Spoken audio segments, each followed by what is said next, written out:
93 by Victor Hugo. Part 1, Book 2. In the spring of 1793, when France, attacked on all her borders at once, had the deeply moving distraction of the downfall of the Girondists, here is what was taking place in the Channel Islands.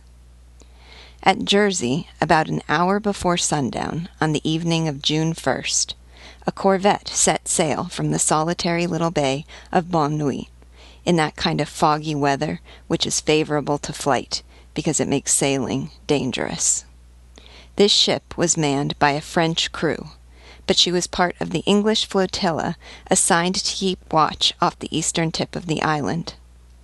The Prince de la Tour d'Auvergne, who was of the House of Bouillon, was in command of the English flotilla, and it was by his order and for an urgent special mission that the corvette had been detached. This corvette, registered at Trinity House under the name of the Claymore, was in appearance a cargo ship, but in reality a warship. She had the heavy, placid look of a merchantman, but it would have been unwise to trust this.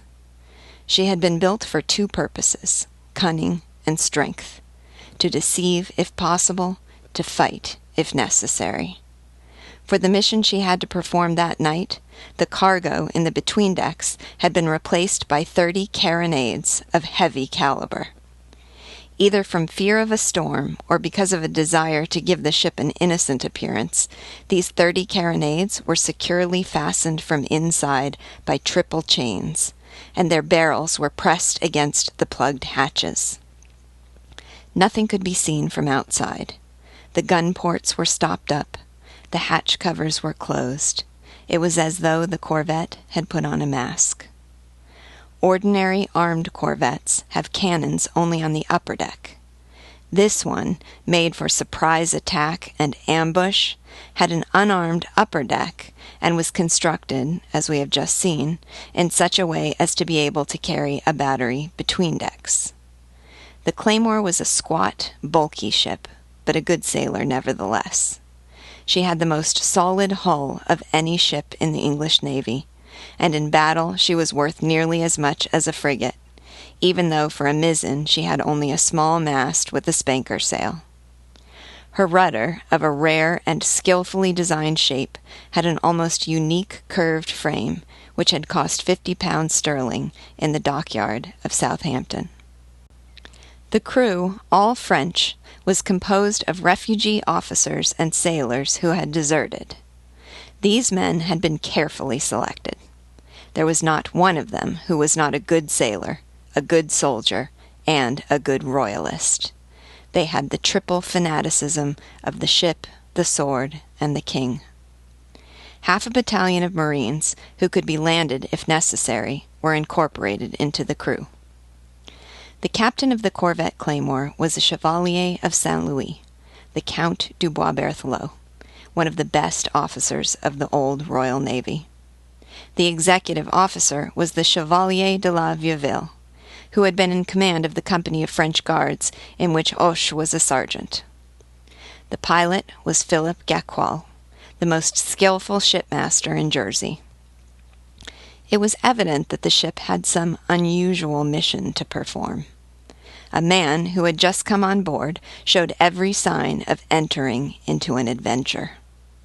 He was a tall, old man, erect and robust, with a stern face. It would have been difficult to specify his age, for he seemed both old and young.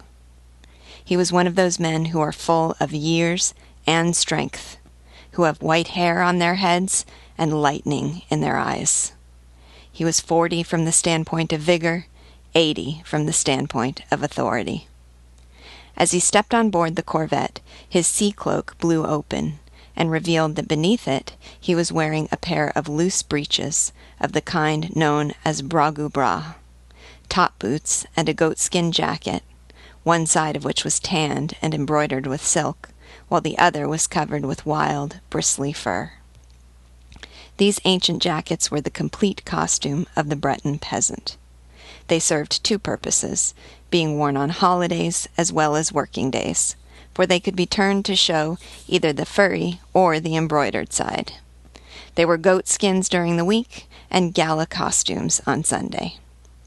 As if to increase a studied and deliberate verisimilitude, the old man's peasant clothing was worn thin at the elbows and knees, and seemed to have seen long service, and his sea cloak, made of coarse cloth, looked as though it might have belonged to a fisherman. On his head he had the high, round, broad-brimmed hat of the period. When the brim was turned down, it gave the hat a rustic look, and when it was raised on one side by a cord with a cockade, it presented a military appearance. He wore this smooth hat turned down in the peasant fashion, without a cord or a cockade. Lord Balcarras, the governor of the island, and the Prince de la Tour d'Auvergne had personally conducted and installed him on board.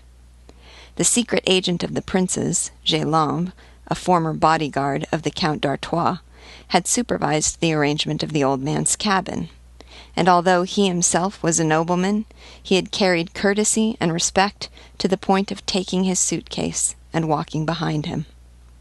When they left him to return to shore, Monsieur de Gélambre had bowed deeply to the peasant. Lord Balcarras had said to him, "Good luck, General," and the Prince de la Tour d'Auvergne had said to him, "Goodbye, cousin." The peasant was the name by which the crew immediately began to refer to their passenger in the short dialogues which seamen hold among themselves. But without knowing anything further about the matter, they realized that this peasant was no more a peasant than the warship was a merchantman. There was little wind. The Claymore left Bonne-Nuit, passed in front of Boulay Bay, and was for some time in sight, tacking to windward. Then she began to fade into the gathering darkness, and finally disappeared. An hour later, when Gélambre had returned to his house at Saint-Hélier, he sent by the Southampton Express the following note to the Count d'Artois at the Duke of York's headquarters. "Your Grace, the departure has just taken place. Success is certain. In a week, the whole coast will be aflame, from Granville to Saint-Malo." 4 days earlier, the representative Prieur de la Marne, on a mission to the army on the Cherbourg coast, and temporarily in residence at Granville, had received by a secret emissary the following message, written in the same hand as the dispatch above. "Citizen Representative, on June 1st, at the hour when the tide is propitious, the war corvette Claymore, with a concealed battery, will set sail in order to land on the French coast a man of this description: tall, old, white hair, peasant clothes, aristocratic hands. I will send you more details tomorrow. He will land on the morning of the 2nd. Notify the cruising fleet. Capture the corvette. Guillotine the man." Instead of going south and sailing toward St. Catherine, the corvette first headed north, then turned east, and resolutely entered the sound between Sark and Jersey, known as the Passage de la Déroute. At that time there was no lighthouse at any point on either coast. The sun had set. The night was dark, darker than summer nights usually are. There was a moon, but vast clouds, of the equinox rather than the solstice, covered the sky, and it did not seem likely that the moon would be visible until it touched the horizon as it was setting. A few clouds hung down to the sea and covered it with mist. All that darkness was favorable. The intention of the pilot, Gaqual, was to leave Jersey on his left and Guernsey on his right, and by sailing boldly between the Hanois and the Douvres rocks, to reach a bay by the Saint-Malo shore. This route was longer than that of the Manquier, but it was safer, since the French cruising fleet had been given a standing order to keep an especially sharp lookout between Saint-Hélier and Granville. If the wind was favorable and nothing happened, Gaqual hoped that by setting all sail he would be able to reach the coast of France at daybreak. Everything was going well. The corvette had just passed Gronay. Toward 9 o'clock, the weather began to look sulky, as sailors say, and there was a strong wind and a heavy sea. But it was a good wind, and the sea was heavy without being violent. Now and then, however, a wave broke over the bow. The peasant, whom Lord Balcarras had called General, and whom the Prince de la Tour d'Auvergne had addressed as his cousin, already had his sea legs. He paced the deck with tranquil gravity, apparently not noticing that the ship was being strongly rocked. Occasionally he took a bar of chocolate from the pocket of his jacket, broke off a piece and chewed it. His white hair did not prevent him from having all his teeth. He spoke to no one, except for a few brief words which he periodically addressed in a low voice to the captain, who listened to him with deference, and seemed to consider this passenger to be more in command of the ship than himself. Ably piloted and unperceived in the fog, the Claymore skirted the long northern escarpment of Jersey, hugging the coast because of the formidable Pierre de Lique reef in the middle of the sound between Jersey and Sark. Gaqual, standing at the helm, successively singling out the Grève de Lique, Gros Nez, and Piedmont, guided the corvette among those chains of reefs, groping his way, so to speak, but with certainty, like a man who felt at home there and knew all the beings of the ocean. The corvette had no light forward, for fear of betraying her passage through those closely watched waters. The men were glad of the fog. They reached the Grand Étac. The mist was so thick that they could scarcely make out the shape of the lofty pinnacle. They heard the bell of the steeple of Saint-Ouen strike 10 o'clock, a sign that they were still running before the wind. Everything continued to go well. The sea was growing rougher because of the proximity of La Corbière. Shortly after 10 o'clock, the Count de Bois-Berthelot and the Chevalier de la Vieuville showed the man in peasant clothing to his cabin, which was normally the captain's stateroom. As he was about to go inside, he said to them, lowering his voice, "Gentlemen, you know how important secrecy is. There must be silence until the explosion. You two are the only ones here who know my name." "We'll take it with us to the grave," replied Bois-Berthelot. "As for me," said the old man, "I wouldn't tell it even if I were face to face with death." And he entered his cabin. The captain and the executive officer went back up on deck and began walking side by side, talking. They spoke of their passenger, of course, and here is an approximate account of the conversation which the wind dispersed into the darkness. Bois-Berthelot murmured in La Vieuville's ear, "We'll soon see if he's really a leader." "In the meantime," replied La Vieuville, "he's a prince." "Almost." "A nobleman in France, but a prince in Brittany. Like the La Trémoille and the Rohan families, with whom he's connected. In France, and in the king's carriages," said Bois-Berthelot, "he's a marquis, just as I'm a count, and you're a chevalier." "Carriages are far away," cried La Vieuville. "We're in the time of the tumbril." There was a silence. Then Bois-Berthelot said, "For lack of a French prince, one takes a Breton prince. Lacking lacking an eagle, one takes a crow." "I'd prefer a vulture," said Bois-Berthelot. And La Vieuville replied, "Of course, a beak and claws." "We'll see." "Yes," said La Vieuville, "it's time we had a leader. I agree with Tintagnac, a leader and gunpowder. Captain, I know nearly all the possible and impossible leaders, those of yesterday, those of today, and those of tomorrow. Not one of them has the kind of warlike mind we need. In that devilish Vendée, we need a general who's also a lawyer. He must harass the enemy, dispute every mill, bush, ditch, and pebble, pick quarrels with him, take advantage of everything, watch over everything, do a great deal of massacring, make examples, be sleepless, and merciless. As things stand now, there are heroes in that army of peasants, but no military leaders. Delbé is a nonentity. Lescure is ill. Bonchamp shows mercy. He's kind. It's stupid. La Roche-Jacquelin is a magnificent second lieutenant. Sills is an officer for open country, unfit for a war of expedients. Catherinot is a guileless carter. Stofflet is a crafty gamekeeper. Berard is inept. Boulainvilliers is ridiculous. Charette is horrible. And I won't even talk about Gaston the barber. What's the sense of opposing the revolution, and what difference is there between the Republicans and us if we place barbers in command of noblemen? It's because that wretched revolution has infected us, too. It's an itch that France has caught. An itch of the Third Estate, said Boisberthelot. Only England can rid us of it. And she will, Captain, you can be sure of it. In the meantime, it's ugly. Yes, indeed, there are commoners everywhere.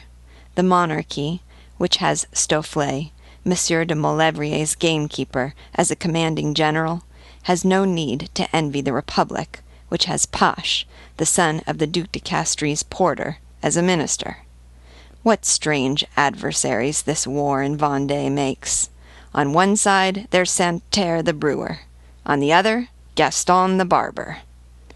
My dear La Vieuville, I have a certain regard for that Gaston. He didn't act badly in his command of Guémené. He nicely shot 300 Blues after making them dig their own graves.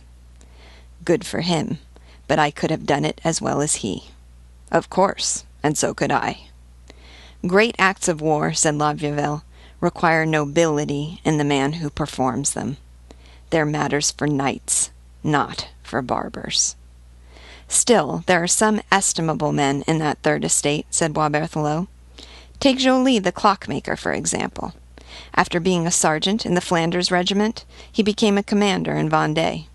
He had a son who was a Republican, and while the father served in the Whites, the son served in the Blues. There was an encounter and a battle.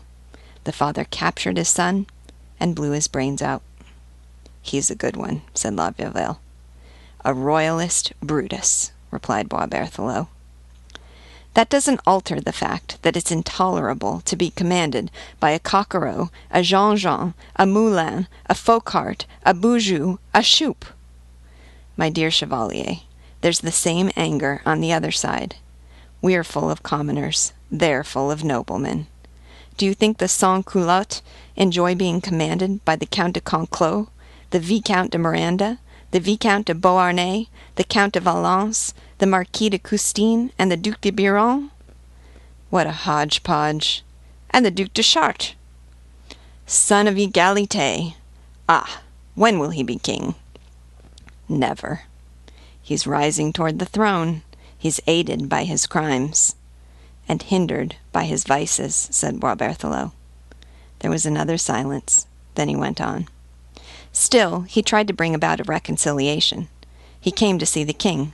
I was there, at Versailles, when someone spat on his back. From the top of the great staircase? Yes, it was the right thing to do. We called him Bourbon the Bourbeau. He's bald, he has pimples, he's a regicide. Bah! And La Vieuville added, I was at Wesson with him. On the Saint-Esprit? Yes. If he'd obeyed Admiral d'Orvilliers' signal to keep to windward, he'd have stopped the English from passing. Of course. Is it true that he hid in the hold? No, but it must be said anyway. And La Vieuville burst out laughing. There are plenty of idiots, said Boisberthelot. Take that Boulainvilliers you mentioned just now, La Vieuville. I knew him. I saw him from close up. At first, the peasants were armed with pikes, so he took it into his head to make pikemen of them. He tried to make them learn military exercises with the pike. He dreamed of transforming those savages into soldiers of the line. He set about teaching them to group themselves in octagonal formations and hollow battalions. He tried to talk the old military language to them. To designate a section leader, he said cap d'escadre, which was the name for a corporal under Louis XIV. He was determined to create a regiment with all those poachers. He had regular companies whose sergeants stood in a circle every evening to receive the password and the countersign from the colonel's sergeant. who whispered it to the lieutenant sergeant, who told it to the man beside him, who repeated it to the man nearest him, and so on, from ear to ear, down to the last man. He once demoted an officer who hadn't stood up bareheaded to receive the countersign from the sergeant's mouth. You can imagine how successful he was. That stupid lout didn't understand that peasants want to be led in the peasant manner, and that you can't make trained soldiers out of savages. Yes, I knew that, Boulainvilliers. They took a few steps, each pursuing his own thoughts. Then the conversation resumed. By the way, is it true that Dampierre has been killed? Yes, Captain. Before Condé? At the camp of Pamar, by a cannonball.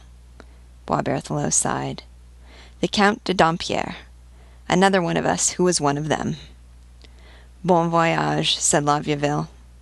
And the king's sisters-in-law? Where are they? At Trieste. Still there? Yes. And La Vieuville exclaimed, Ah, that republic! What havoc for such a trifling matter! When I think that this revolution was caused by a deficit of a few millions— We must be on our guard against little points of departure, said Boisberthelot. Everything is going badly, said La Vieuville. Yes, La Rouarie is dead. Du Dranet is idiotic. What pitiful leaders all those bishops are. That Coucy, Bishop of La Rochelle, that Beaupoil Saint-Aulaire, Bishop of Poitiers, that Mercy, Bishop of Luçon, and lover of Madame Le Chasserie, whose name is Servanteau, you know, Captain. Le Chasserie is the name of an estate. And that false Bishop of Agra, who's curé of I don't know what. Of Dole. His name is Guillaume de Fauville. He's brave, however, and he fights. Priests when we need soldiers. Bishops who aren't bishops. Generals who aren't generals. La Vieuville interrupted Boisberthelot. Captain, do you have the Moniteur in your cabin? Yes. What plays are being performed in Paris now? Adèle and Paulin and The Cavern. I'd like to see them. You will. We'll be in Paris within a month. Boisberthelot reflected for a moment, then added, At the latest. Mr. Wyndham said so to Lord Hood. In that case, Captain, things must not be going so badly. Everything would be going well if the war in Brittany were well conducted. La Vieuville nodded his head. Captain, he said, are we going to land the Marines? Yes, if the coast is on our side. If it's hostile, no. Sometimes war must break down doors, and at other times it must slip in. Civil war should always have a skeleton key in its pocket. We'll do our best. The leader is what matters most. And Boisberthelot added thoughtfully, La Vieuville, what do you think of the Chevalier de Dieuzy? The younger? Yes. As a commander? Yes. He's another officer for plains and pitched battles. Only peasants know the underbrush. Then resign yourself to General Staufflet and General Cathelineau. La Vieuville mused for a moment and said, We need a prince of France, a prince of the blood, a real prince. Why? Whoever says prince says coward. I know that, Captain, but a prince is needed for the effect he would have on the big, stupid eyes of the peasants. My dear Chevalier, the princes refuse to come. We'll do without them. Boisberthelot made that mechanical movement which consists of pressing the forehead with the hand, as though to squeeze out an idea. Well, let's try this, General, he said. He's a great nobleman. Do you think he'll be enough? Provided he's good, said La Vieuville. In other words, provided he's ferocious, said Boisberthelot. The Count and the Chevalier looked at each other. Monsieur de Boisberthelot, you've said the right word. Ferocious. Yes, that's what we need. This is a merciless war. It's a time for bloodthirsty men. The regicides have cut off Louis XVI's head. We'll tear off the 4 limbs of the regicides. Yes, the general who's necessary is General Inexorable. In Anjou and Upper Poitou, the leaders behave magnanimously. They flounder in generosity, and nothing goes well. In Le Marais and the Retz region, the leaders are ruthless, and everything goes well. It's because Charette is ferocious that he holds his own against Perrin. Hyena against hyena. Boisberthelot did not have time to reply. La Vieuville's words were suddenly cut short by a desperate cry. And at the same time, two men heard a noise unlike any noise that is normally heard. The cry and the noise came from inside the ship. The captain and the lieutenant rushed toward the between-decks, but were unable to go down. All the gunners were frantically coming up. A frightful thing had just happened. One of the carronades of the battery, a 24-pounder, had broken loose. This is perhaps the most frightful of all accidents at sea. Nothing more terrible can happen to a warship on the open sea and under full sail. A cannon that breaks its moorings suddenly becomes a kind of supernatural beast. It is a machine which transforms itself into a monster. That mass speeds on its wheels, tilts when the ship rolls, plunges when it pitches, goes, comes, stops, seems to meditate, resumes its swift movement, goes from one end of the ship to the other with the speed of an arrow, spins around, slips to one side, dashes away, rears up, spins around, slips to one side, dashes away, rears up, collides, smashes, kills, exterminates. It is a battering ram which attacks a wall according to its own whim. Add this: the battering ram is made of steel, the wall of wood. It is matter's entry into freedom. It is as though that eternal slave were avenging itself. It seems that the spitefulness in what we call inert objects has suddenly burst out of them, that they have lost patience and are taking a strange, obscure revenge. Nothing is more inexorable than the anger of the inanimate. That frenzied mass has the leaps of a panther, the weight of an elephant, the agility of a mouse, the stubbornness of an axe, the unexpectedness of a swelling sea, the swift blows of lightning, the deafness of the tomb. It weighs 10,000 pounds, and it bounces like a child's ball. It moves in whirls abruptly cut by right angles. And what is to be done? How can it be overcome? A storm ceases, a cyclone passes, a wind dies down, a broken mast can be replaced, a leak can be stopped, a fire can be extinguished. But what is one to do with that enormous bronze brute? How is one to deal with it? You can reason with a mastiff, astonish a bull, fascinate a boa, frighten a tiger, move a lion to pity. With that monster, a cannon on the loose, there is no resource. You cannot kill it, for it is dead, and at the same time, it is alive. It lives with a sinister life that comes to it from the infinite. The deck beneath it swings to and fro. It is moved by the ship, which is moved by the sea, which is moved by the wind. That destroyer is a plaything. The ship, the waves, the wind, all these things control it, hence its horrible life. What can one do to that mechanism? How can one fetter that monstrous shipwrecking machine? How can one foresee its comings and goings, its returns, stops, and impacts? Any one of those blows may smash a hole in the planking. How is one to guess that frightful, wandering course? One is dealing with a projectile that changes its mind, seems to have ideas, and constantly alters its direction. How can one stop something that must be avoided? The horrible cannon flings itself about, advances, retreats, strikes left and right, flees, passes, deceives one's expectations, breaks down obstacles, and crushes men like flies. The terror of the situation lies in the mobility of the deck. How can one combat an inclined plane which has caprices? The ship has, so to speak, lightning imprisoned in its belly, trying to escape. It is like thunder rolling above an earthquake. The whole crew was on foot in an instant. The fault was the chief gunner's. He had neglected to tighten the nut of the mooring chain and had carelessly shackled the four wheels of the carronade.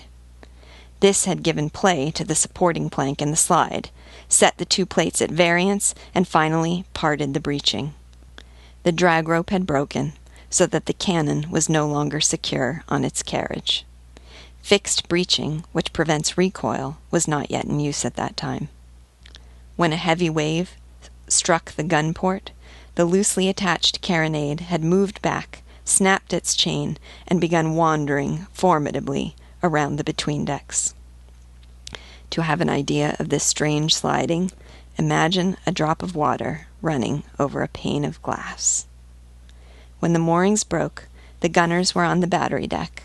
Some of them were in groups, the others were scattered, occupied with those tasks which sailors perform in preparation for combat. The carronade, launched by the pitching of the ship, plunged through that cluster of men and crushed 4 of them with the first blow. Then, drawn back and launched again by the rolling, it cut a 5th poor sailor in 2, rushed toward the port wall, and crashed into another cannon, dismounting it. Hence the cry of distress which had just been heard. All the men made a dash for the ladder. The battery deck became empty in the twinkling of an eye. The enormous cannon had been left alone. It was given up to itself. It was its own master, and the master of the ship. It could do whatever it liked with the vessel. The whole crew, accustomed to laughing in battle, now trembled. It would be impossible to describe their terror. Captain Boisberthelot and Lieutenant La Vieuville, though both intrepid men, stopped at the head of the stairs, and pale and hesitant, stood looking silently down into the between-decks. Someone pushed them aside and went down. It was their passenger, the peasant, the man of whom they had been speaking only a few moments before. When he reached the foot of the ladder, he stopped. The cannon was rolling back and forth across the deck. It was like the living chariot of the apocalypse. The lantern swinging overhead added to that vision a dizzying whirl of lights and shadows. The shape of the cannon was blurred by the violence of its movement. Sometimes it appeared black in the light. Sometimes it gave off vague white reflections in the darkness. It continued its execution of the ship. It had already smashed 4 other cannons and made 2 cracks in the wall, which, though fortunately above the waterline, would leak if a squall arose. It dashed itself frenziedly against the ribs. The riders resisted, for curved wood has extraordinary solidity, but they could be heard creaking beneath the blows of that huge club, which struck from all sides at once with a kind of fantastic ubiquity. The impacts of a lead pellet shaken in a bottle would not have been wilder or more rapid. The 4 wheels passed back and forth over the dead men, cutting them, dismembering them, hacking them to pieces, until the 5 corpses had been turned into 20 stumps, rolling across the deck. The heads seemed to be crying out. Streams of blood writhed in accordance with the rolling of the ship. The inner planking, damaged in several places, was beginning to break open. The whole ship was filled with a monstrous noise. The captain quickly recovered his composure. At his orders, everything that might deaden and impede the mad blows of the cannon was thrown into the between-decks. Mattresses, hammocks, spare sails, coils of rope, sea bags, and bundles of counterfeit paper currency, of which the corvette had a full cargo, since this English infamy was regarded as fair play. But what could those rags do? Since no one dared to go down and arrange them properly, within a few minutes they were torn to shreds. The sea was just heavy enough to make the accident as complete as possible. A storm would have been desirable. It might have turned the cannon over, and once its 4 wheels were in the air, it could have been mastered. But the havoc was growing worse. There were abrasions and even fractures in the masts, which, embedded in the framework of the keel, rise through the decks of a ship like great round pillars. Beneath the convulsive battering of the cannon, the mizzenmast had cracked, and even the mainmast was damaged. The battery was being broken up. 10 of the 30 cannons were now disabled. More breaches were being made in the planking, and the corvette was beginning to leak. The old passenger, who had gone down to the gun deck, looked like a man of stone at the foot of the stairs. He cast a stern glance over that devastation. He did not move. It seemed impossible to go any further. Each movement of the liberated carronade threatened to destroy the vessel. Within a short time, shipwreck would be inevitable. Unless the disaster was cut short, everyone on board would perish. A decision had to be made. But which decision? What a combatant that cannon was. That terrifying maniac had to be stopped. That lightning had to be seized. That thunder had to be brought down and held fast. Boisberthelot said to La Vieuville, "Do you believe in God, Chevalier?" La Vieuville answered, "Yes. No. Sometimes. In a storm? Yes, and at times like this." "You're right. Only God can save us now," said Boisberthelot. Everyone remained silent, letting the carronade continue its horrible uproar. Outside, the pounding of the waves against the ship answered the blows of the cannon. It was like 2 alternating hammers. Suddenly, in that inaccessible amphitheater where the escaped cannon was leaping and bounding, a man appeared with an iron bar in his hand. It was the author of the catastrophe, the man guilty of the negligence that had caused the accident, the gunner in charge of the carronade. Having brought about the disaster, he wanted to put an end to it. He had taken an iron lever in one hand, a rope with a slip knot in the other, and jumped down onto the gun deck. Then a wild, titanic spectacle began. A combat of the gun against the gunner, a battle between matter and intelligence, a duel between an object and a man. The man stood in a corner, holding his iron bar and his rope in his fists. Backed up against a rider, firmly planted on his legs as on 2 pillars of steel, livid, calm, tragic, looking as though he were rooted to the deck, he waited. He was waiting for the cannon to pass near him. The gunner knew his gun, and it seemed to him that it must know him. He had lived with it for a long time. How often he thrust his hand into its throat! It was his tame monster. He began speaking to it as though to a dog. "Come," he said. Perhaps he loved it. But to come to him would be to come at him, and then he would be lost. How could he avoid being crushed? That was the question. Everyone looked at him, terrified. Not one chest was breathing freely, except perhaps that of the old man who stood in the between-decks with the 2 combatants, like a sinister second. He himself might be crushed by the gun. He did not move. Beneath them, the blind waves directed the combat.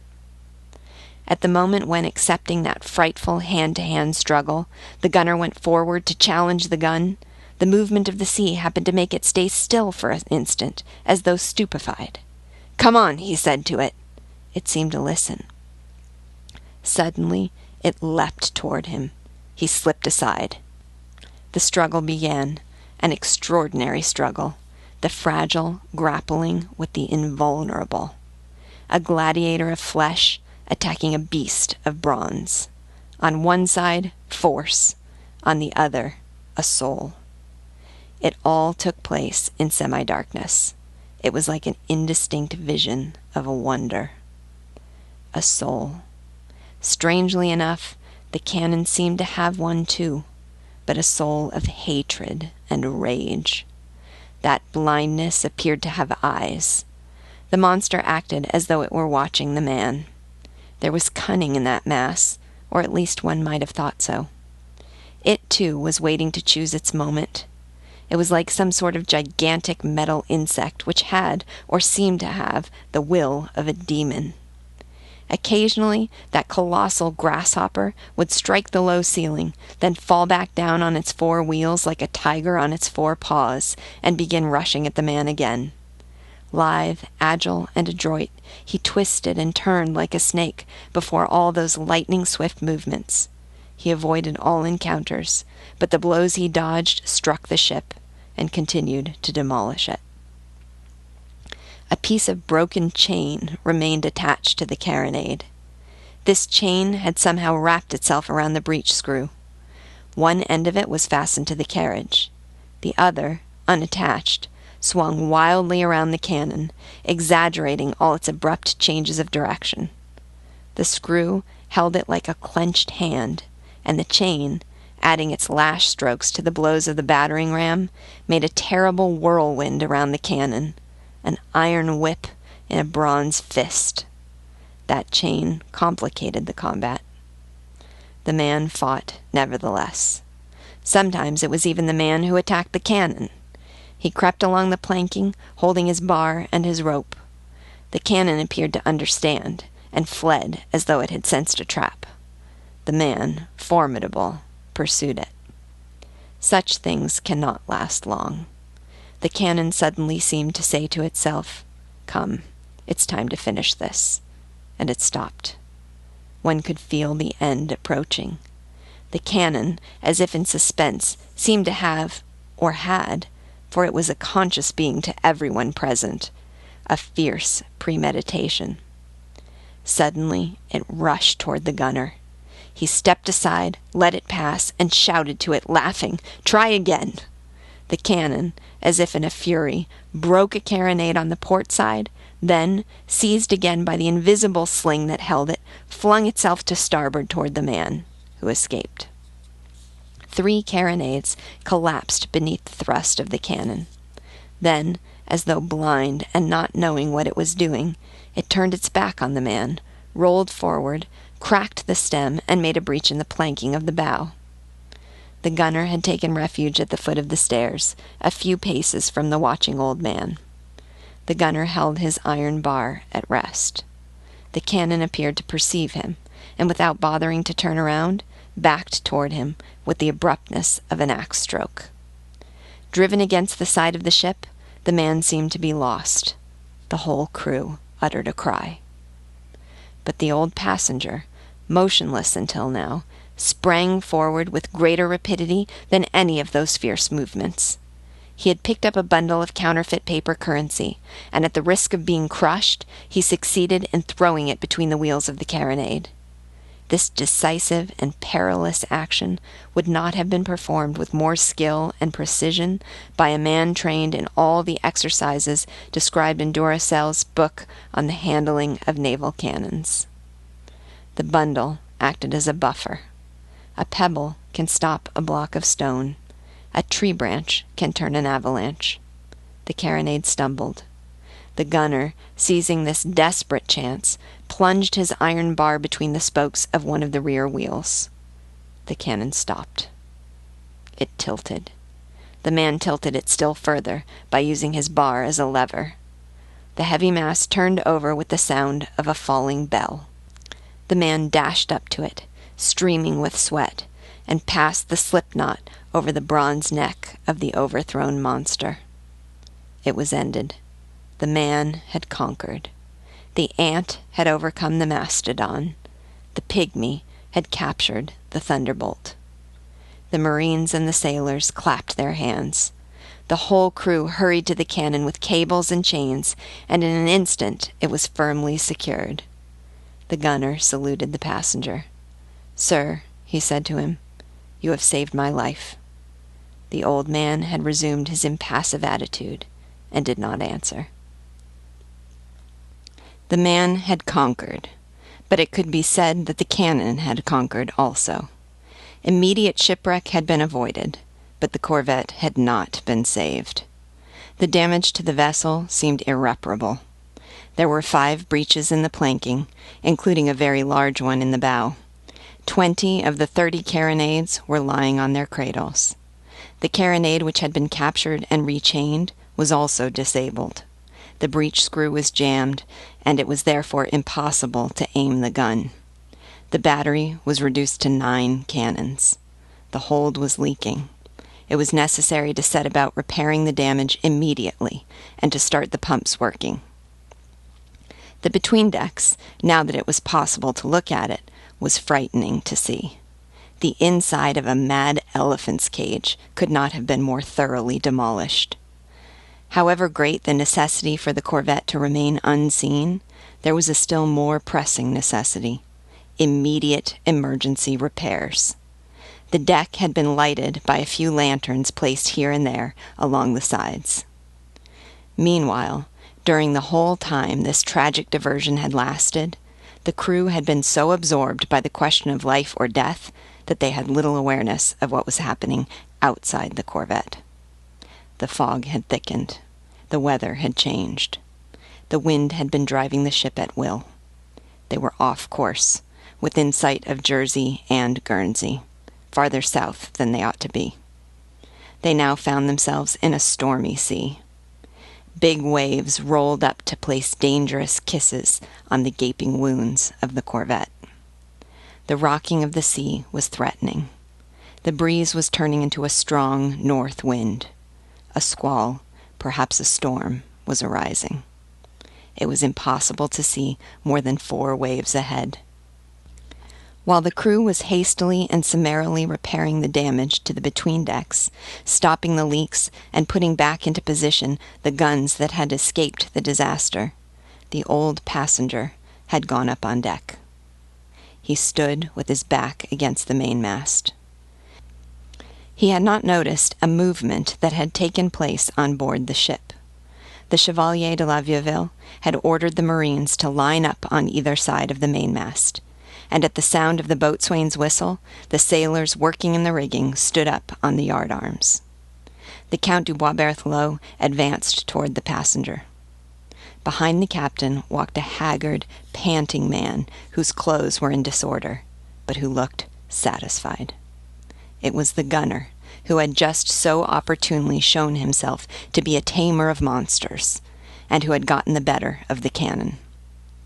The Count saluted the old man wearing peasant clothes and said to him, "General, here is the man." The gunner stood in a military posture, with his eyes lowered.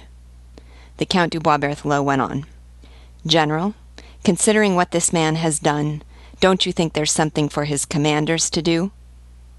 "Yes, I do," said the old man. "Please give the orders," said Bois Berthelot. "It's you who should give the orders. You're the captain." "But you're the general," said Bois Berthelot. The old man looked at the gunner. "Approach," he said. The gunner stepped forward. The old man turned to the Count de Bois Berthelot, unfastened the captain's cross of St. Louis, and attached it to the gunner's jacket. "Hooray!" cried the sailors. The Marines presented arms. The old passenger, pointing to the dazzled gunner, added, "And now, have this man shot."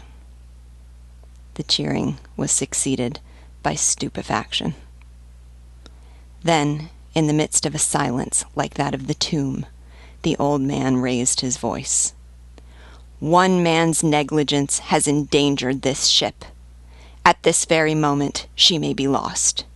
To be at sea is to be in the presence of the enemy. A ship making a crossing is an army fighting a battle. The storm hides, but is not absent. The whole sea is an ambush. Any mistake committed in the presence of the enemy is punished by death. There are no repairable mistakes. Courage must be rewarded, and negligence must be punished." These words fell one after the other, slowly, solemnly, with a kind of inexorable measure, like the blows of an axe against an oak. The old man looked at the soldiers and said, "Do your duty." The man on whose jacket shone the cross of St. Louis bowed his head. At a sign from the Count de Bois Berthelot, 2 sailors went down into the between-decks, then returned, bringing the hammock that would be used as a shroud. The ship's chaplain, who had been praying in the officers' quarters since the departure, accompanied the 2 sailors. A sergeant detached 12 Marines from the formation and arranged them in 2 ranks of 6 men each. The gunner placed himself between the 2 lines without a word. The chaplain, crucifix in hand, advanced and stood beside him. "Forward, march," said the sergeant. The squad slowly moved toward the bow. The 2 sailors, carrying the shroud, followed. A gloomy silence fell over the corvette. A storm was blowing in the distance. A few moments later, there was a flash and an explosion in the darkness. Then all was quiet, and a body was heard falling into the sea. The old passenger, still standing with his back against the mainmast, had folded his arms across his chest with a thoughtful expression. Bois Berthelot, pointing to him with the forefinger of his left hand, said softly to La Vieuville, "Vendée has a leader." But what was going to become of the corvette? The clouds, which had mingled with the waves all night, had finally come down so low that there was no longer any horizon, and the sea seemed to be covered with a cloak. There was nothing but fog, a situation that is always perilous, even for a ship in good condition. To the mist was added the heavy sea. The time had been put to good use. The corvette had been lightened by throwing overboard everything that could be removed from the havoc wrought by the carronade: the dismounted cannons, the broken carriages, the twisted or unnailed ribs, the shattered pieces of wood and iron. The portholes had been opened, and the corpses and bits of human debris, wrapped in tarpaulins, had been slid down planks into the waves. The sea was becoming unmanageable. Not that the storm was imminent. On the contrary, it seemed that it could be heard decreasing as it roared beyond the horizon, and the squall was moving off to the north. But the waves were still very high, which indicated that the sea was agitated in its depths. Crippled as she was, the corvette could offer little resistance to the jolts, and the big waves might be fatal to her. Gaqual was at the helm, thoughtful. Those who command at sea are accustomed to making the best of a bad situation. La Vieuville, who was the kind of man who is gay in a disaster, went up to Gaqual. "Well, pilot," he said, "the storm has missed fire. It wants to sneeze, but can't. We'll get through. We'll have some wind, that's all." Gaqual replied seriously, "Where there's wind, there are waves." Neither smiling nor sad, such is the sailor. The reply had a disquieting meaning. For a leaking ship, to encounter high waves is to fill up quickly. Gaqual had emphasized this forecast with a frown. Perhaps La Vieuville had spoken light-hearted and almost jovial words a little too soon after the catastrophe of the gun and the gunner. There are things which bring bad luck at sea. The sea is secretive. One never knows what it is likely to do. One must be on one's guard. La Vieuville felt a need to resume his gravity. "Where are we, pilot?" he asked. The pilot answered, "We're in God's will." A pilot is a master. He must always be allowed to do as he wishes, and often to say whatever he pleases. This kind of man speaks little, however. La Vieuville walked away. He had asked a question of the pilot. It was the horizon which replied. The sea suddenly cleared. The mists that had been spread over its surface were torn apart. The dark agitation of the waves extended as far as the eye could see in shadowy half-light, and here is what became visible. The sky was blanketed with clouds, but these clouds were no longer touching the sea. In the east appeared a pallor that was dawn. In the west was another pallor, growing fainter, that was the setting of the moon. These 2 pallors, facing each other on the horizon, formed 2 narrow streaks of wan light between the gloomy sea and the somber sky. Against these two streaks of light, one could see black, motionless, erect silhouettes. To the west, against the moonlit sky, were 3 tall rocks, standing upright like Celtic menhirs. To the east, against the pale morning horizon, rose 8 sails, spaced out in a formidable array. The 3 rocks were a reef. The 8 sails were a squadron. Behind the corvette was the Menkié, a rock that had an evil reputation. In front of her was the French cruising fleet. To the west of her was the abyss. To the east was carnage. She was between shipwreck and combat. To confront the reef, she had a pierced hull, disjointed rigging, and masts weakened at their roots. To confront a battle, she had a battery in which 21 out of 30 cannons were disabled, and whose best gunners were dead. The dawn was very faint, and a little darkness still lay ahead. This darkness might even last for a rather long time, since it was caused chiefly by thick, high clouds, which had the appearance of a solid vault. The wind that had finally blown away the lower mists was driving the corvette toward the Menkié. In her state of extreme strain and dilapidation, she scarcely obeyed the helm. She rolled rather than sailed, and passively let herself be slapped by the waves. The Menkié, a tragic reef, was even more ruthless then than it is now. Several towers of that citadel of the abyss have been razed by the incessant cutting of the sea. The configuration of reefs changes. It is not without reason that waves are also called lame, blades. Each tide is the stroke of a saw.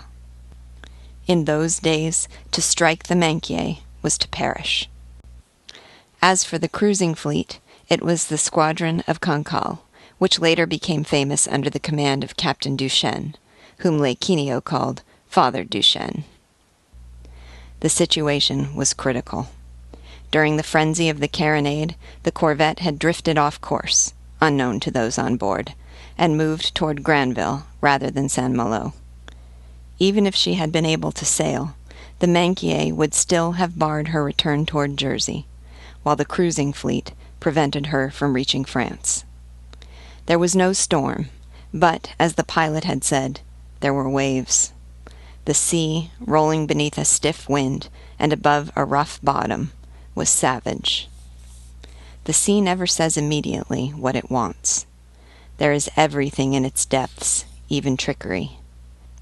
It might almost be said to have a fixed pattern of behavior. It advances and retreats, makes a proposal and retracts it, begins a squall and gives it up, promises the abyss and goes back on its word, threatens the north and strikes the south.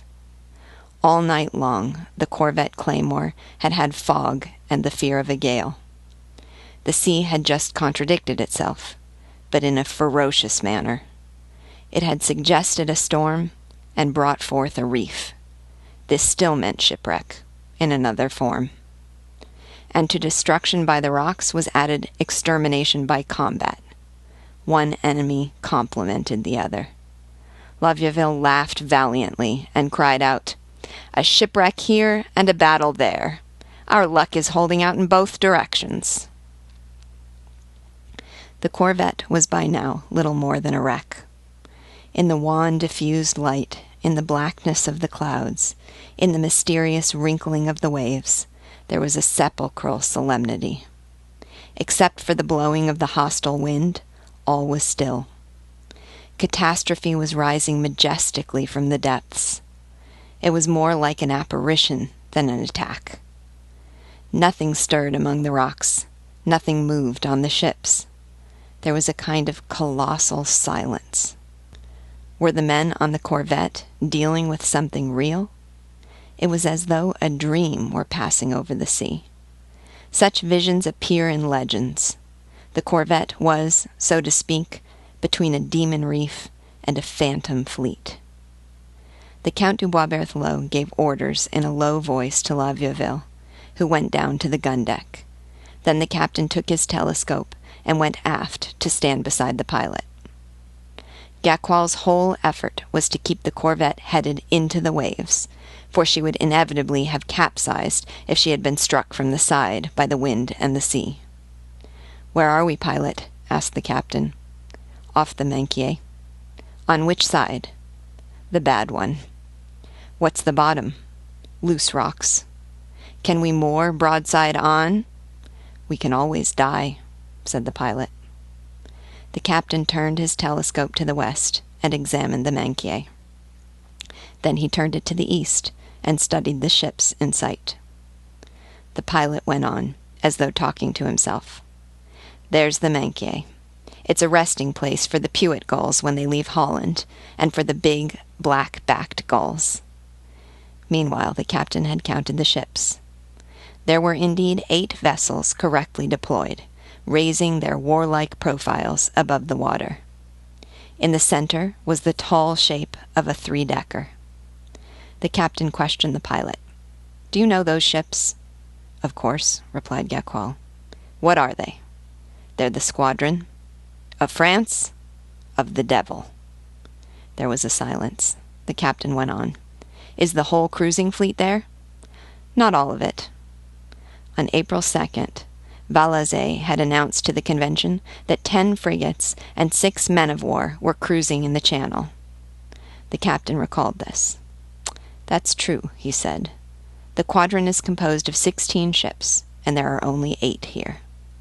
The rest of them," said Gaqual, "are moving over there, all along the coast, keeping a lookout."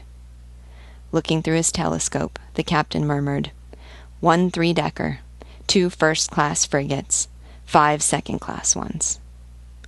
"But I've spotted them too," muttered Gaqual. "They're good ships," said the captain. "I've more or less commanded all of them." "I've seen them from close up," said Gaqual. "I don't mistake one for the other. I have their descriptions in my head." The captain handed his telescope to the pilot. "Pilot, can you make out the 3-decker?" "Yes, captain. It's the Côte d'Or." "Which they've renamed," said the captain. "She used to be the État de Bourgogne, a new ship, 128 guns." He took out a notebook and a pencil from his pocket and wrote down the figure 128. He continued, "Pilot, what's the first ship on the left?"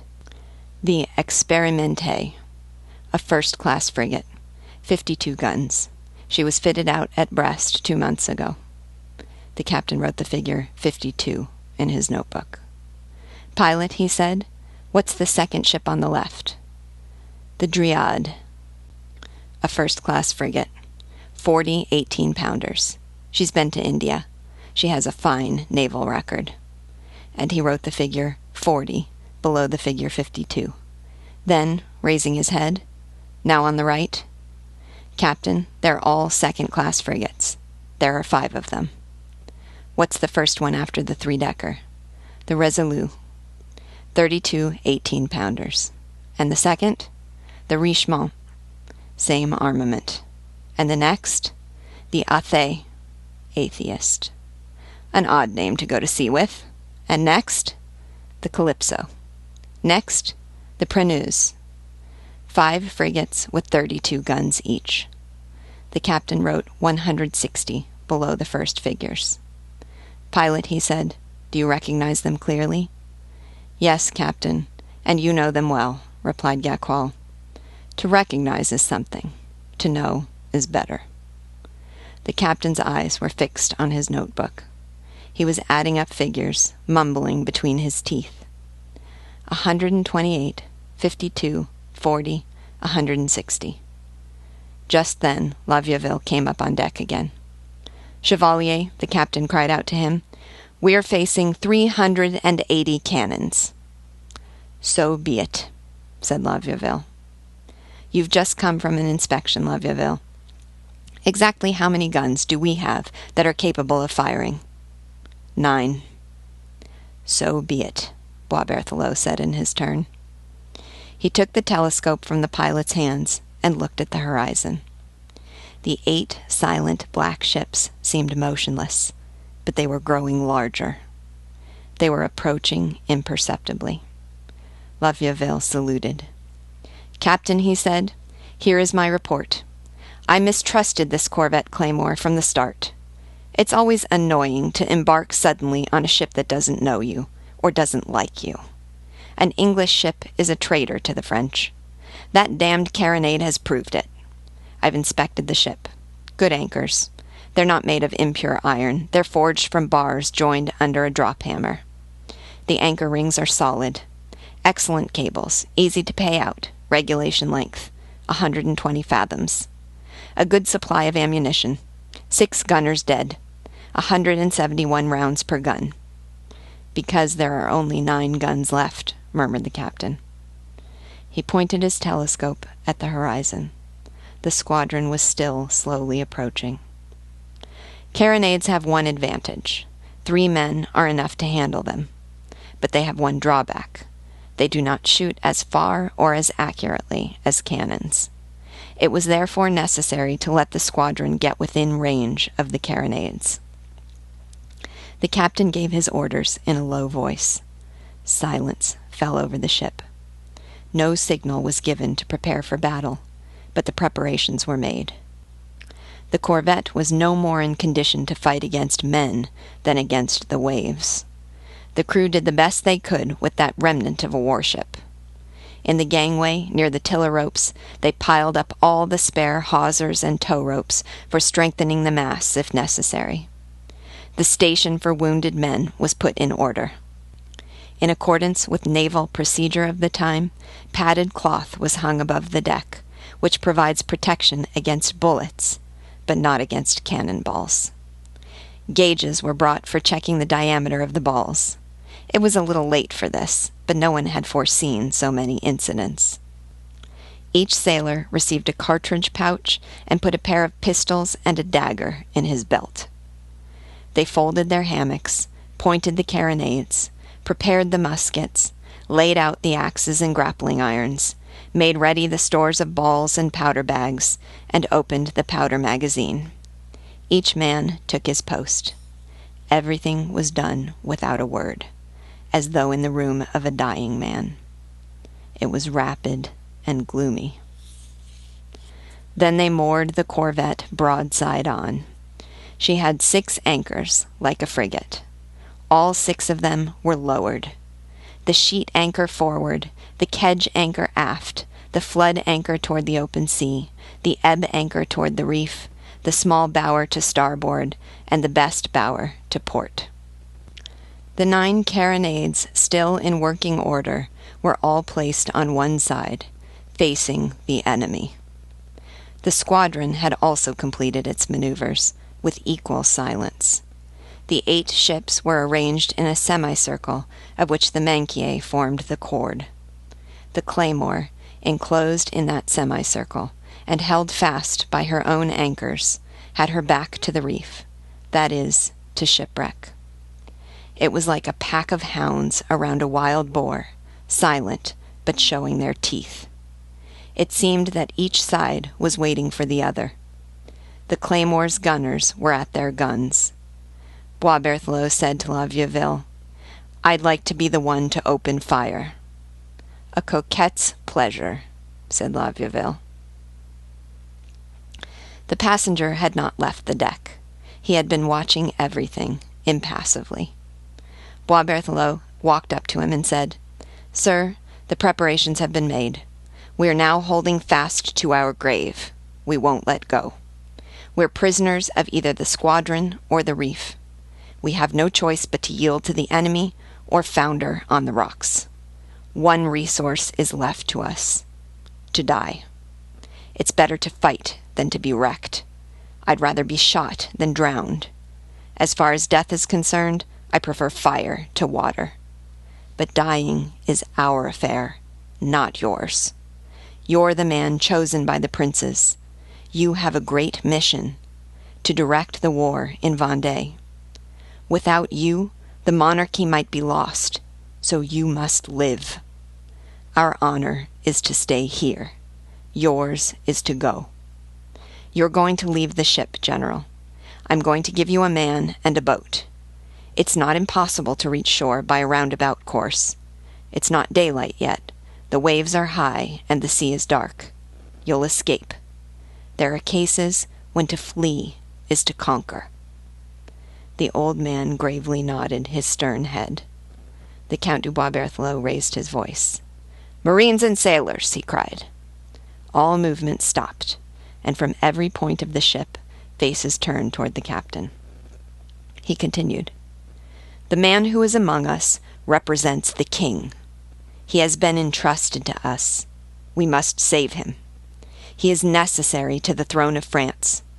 In the absence of a prince, he will be, at least such is our expectation, the leader of Vendée. He is a great war officer. He was to have landed in France with us. He must now land without us. To save the head is to save everything." "Yes, yes," cried the voices of the whole crew. The captain went on. "He, too, is going to run grave risks. It won't be easy to reach the coast. The boat should be big to face the high waves, and small to escape from the enemy fleet. It must land at some safe point on the coast, preferably in the direction of Fougères, rather than toward Coutances. A strong sailor is going to be needed, a good oarsman and a good swimmer, a man who comes from this region and knows the channels. There's enough darkness left to enable the boat to leave the corvette without being seen. And then there will be smoke, which will hide it more completely. Its small size will help it make its way through the shallows. Where the panther is caught, the weasel escapes. There's no way out for us, but there is a way out for the boat. It will be rowed away. The enemy ships won't see it. And besides, we'll be amusing them here in the meantime. Is that settled?" "Yes, yes," cried the crew. "There's not a minute to lose," said the captain.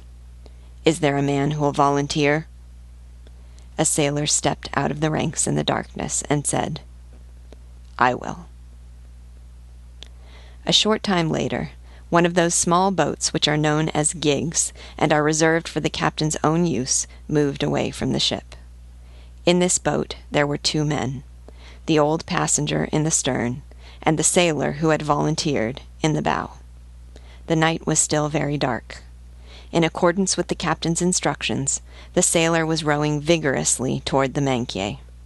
Furthermore, no other course was possible. A few provisions had been thrown into the boat, a bag of biscuits, a smoked beef tongue, and a cask of water.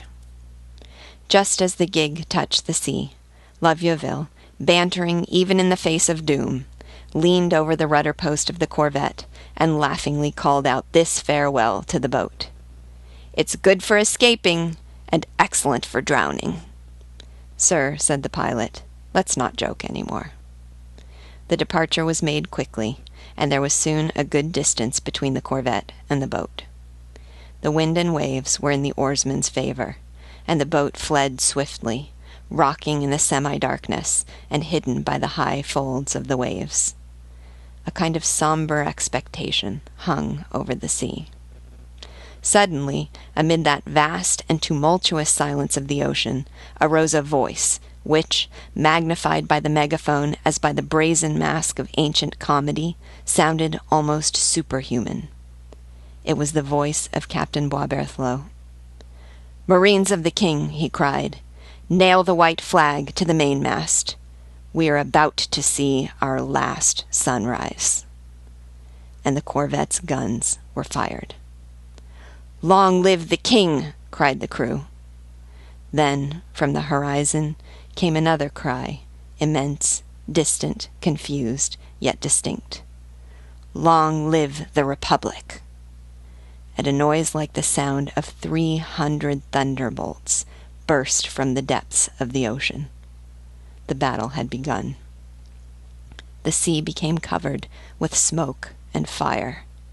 The waves were splashed by the jets of foam thrown up by cannonballs striking the water. The Claymore began spitting flame at the 8 ships. At the same time, the whole squadron, grouped around the Claymore in a half-moon, opened fire with all its guns. The horizon was aflame. It was as though a volcano were rising from the sea. The wind twisted that immense crimson of battle, in which the ships appeared and disappeared like phantoms. In the foreground, the black outline of the corvette stood out against that red background. The lilied banner could be seen at the tip of the mainmast. The two men in the gig remained silent. The triangular shallows of the Manquier, a kind of underwater Trinacria, are larger than the entire island of Jersey. The sea covers it. Its uppermost portion is a plateau which emerges from even the highest tides, and from which 6 mighty rocks rise to the northeast, standing in a straight line, and giving the impression of a great wall crumbling here and there. Only boats drawing very little water can go through the strait between the plateau and the 6 rocks. Beyond this strait is the open sea. The sailor who had undertaken to row the boat headed into the strait. He thus put the Manquier between the battle and his boat. He skillfully made his way through the narrow channel, avoiding the reefs on the other side. The rocks now hid the battle. The glow on the horizon and the furious din of the guns were beginning to lessen because of the increasing distance. But from the continuation of the firing, it was clear that the corvette was holding firm, and that she was determined to fire every one of her 171 broadsides. Soon the boat was in safe water, beyond the reef, away from the battle, out of range of the guns. Gradually, the surface of the sea became less dark. The gleaming areas, abruptly drowned in blackness, became broader.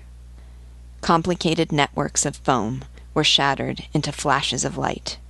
White spots floated on the slopes of the waves. Daylight appeared. The boat was beyond the enemy's reach, but the most difficult part of the task still remained to be done. The boat was safe from gunfire, but not from the danger of sinking. It was on the high seas, an almost imperceptible shell, without a deck, a sail, a mast, or a compass, with no resource except oars, in the presence of the ocean and the storm. An atom at the mercy of giants. Then, in that immensity, in that solitude, the sailor in the bow of the boat raised his face, made pale by the light of dawn, stared at the old passenger in the stern, and said to him, "I'm the brother of the man you ordered shot